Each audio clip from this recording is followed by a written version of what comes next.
Ladies and gentlemen, welcome back to another episode of Kono Plays.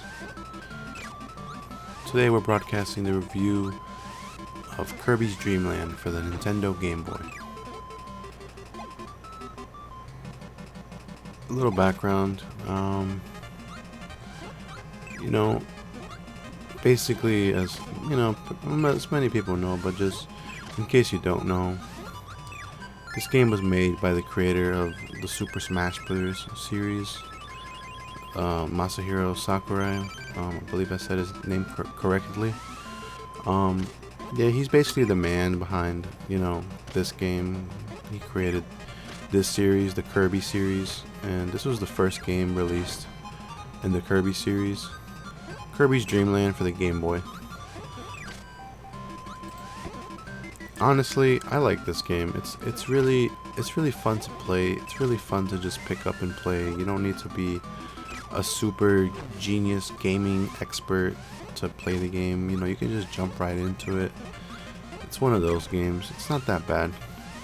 The gameplay is very straightforward and it's just fun. It feels like it really brings me back to a simpler time when video games were just video games. You just pick it up, you play them, and you just have a ball. You don't have to worry about all this mumbo jumbo stuff.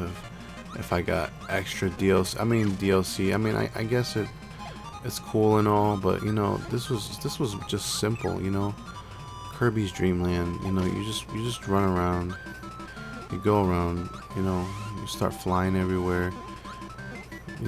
Kirby has the ability to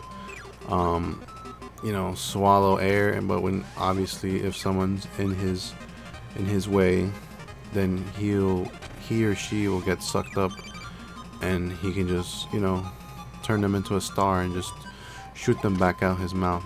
He can shoot them back out his mouth, yeah.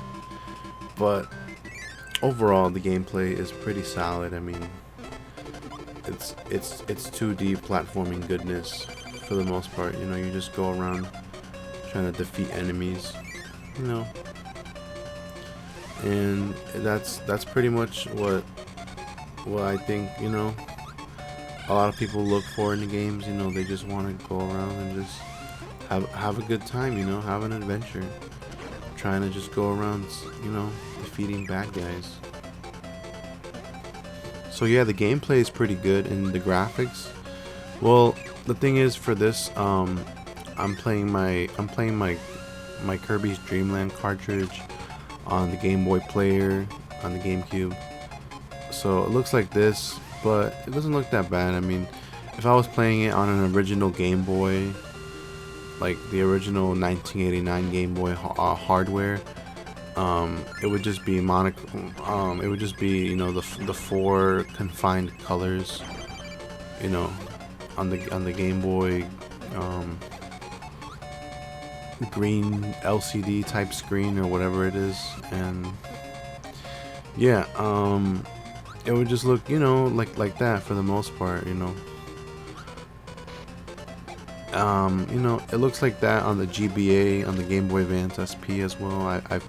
I've looked at it, and I'm playing it right here on the Game Boy player. It plays just fine. The graphics, they look fine. 8-bit goodness as usual. Looks pretty good. Can't complain. Kirby looks great. All the enemies, the backgrounds, they look great. There's nothing really to complain about. Overall, it looks pretty solid. I don't really see anything to complain about. If you do, you're entitled to your opinion. But I don't see anything wrong with the colors or how the game looks. It looks perfect.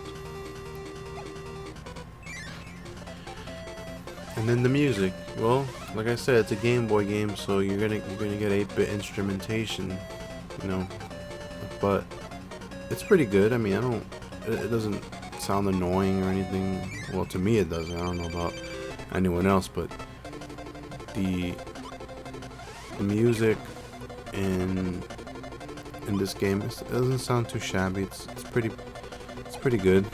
In fact, I'm not gonna lie to you. There was, I believe, right here on the 4th stage of the game. It sounds really fun and playful. The like whimsical type music.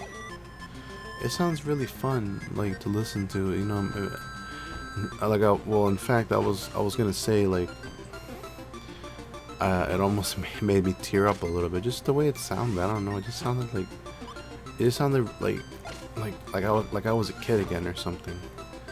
I felt like, you know, a youngster again when I was, you know, way younger. And I didn't play this game as a kid, but it just made me feel like a kid again when I listened to this track. And I don't know. But overall, I really recommend this game if you have not played it before. You know, pick it up cartridge form or eShop or whatever, and just check it out. It's a really good game. This is a good game.